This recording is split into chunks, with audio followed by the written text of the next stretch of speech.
Someone just sprayed mace for the bus.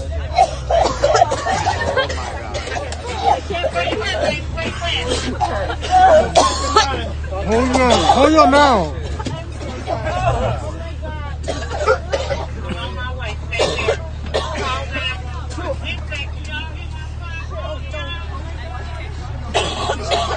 Honestly, fucking maze on a bus. Like, it's so fucking small.